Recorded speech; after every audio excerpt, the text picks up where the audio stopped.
Walking away from my mother, like going no contact and having all of that loss was so huge and it was so hard. And for anyone who's going through that right now, especially in your early days, I know how painful it is. And I know nothing I can say is actually going to make it feel any better.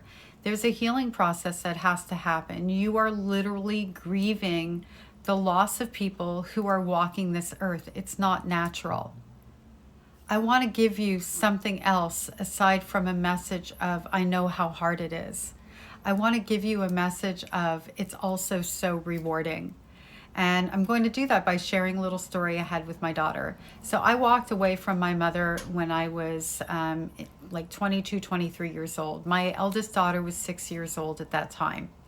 And I was FaceTiming with her and we were joking about stuff. She's a mom now. She's got teenagers and, she'll call me for advice, which by the way, that's a bright side right there because I wouldn't have had that person to call. And if I did have my mother to call, I wouldn't be calling her for child rearing advice.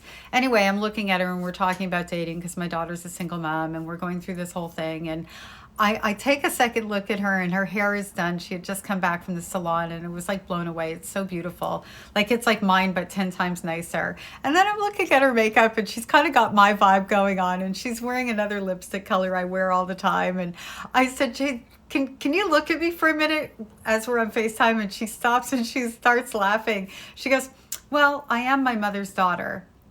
That's something we will never get to say. And if we do, we won't say it in that way. It won't be with pride. And it'll probably be in a therapy session where we're trying to break free of any coping mechanisms and traits left behind from that situation.